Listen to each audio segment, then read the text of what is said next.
Will Starlink service be available in China? It looks like SpaceX's Starlink satellite internet system will not be deployed in China due to resistance from the country's government. To no one's surprise, SpaceX CEO Elon Musk revealed the Chinese government isn't a fan of Starlink, according to an interview with the Financial Times. The country has sought assurances that Musk will never sell Starlink in China. In addition, Beijing has made clear its disapproval of SpaceX supplying Starlink to Ukraine, which is locked in a war with Russia, a Chinese ally. SpaceX has so far supplied over 25,000 Starlink dishes to Ukraine in an effort to keep the country online. At the same time, the Ukrainian military has used Starlink access to send encrypted communications and launch drone strikes on Russian forces. It's unclear if Musk will obey China's request to never export Starlink to the country.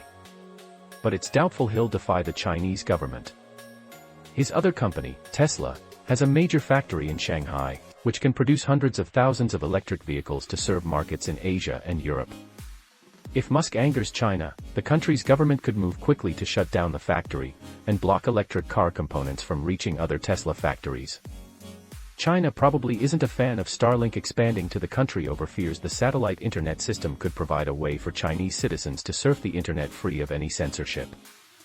Last month, Musk activated Starlink in Iran in the hopes it'll help local users in the country access the internet, unfiltered. A few Chinese researchers have even urged the country's government to develop ways to destroy Starlink, accusing it of being a potential military threat.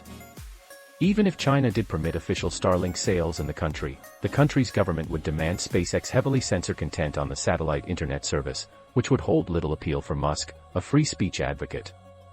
Instead, China will likely remain a Starlink-free region alongside Russia, North Korea, and Syria, among a few others.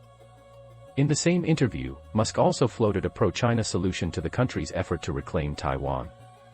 My recommendation would be to figure out a special administrative zone for Taiwan that is reasonably palatable, probably won't make everyone happy.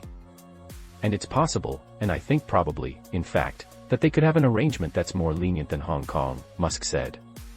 In other words, Taiwan would reunify with China, but under special conditions. Musk floated the proposal as a way for the world to avoid a conflict over Taiwan when China has threatened it'll use military force to take back the island. However, Taiwan's representative to the US has condemned Musk's idea. Taiwan sells many products, but our freedom and democracy are not for sale, wrote Xiao Baikim on Twitter.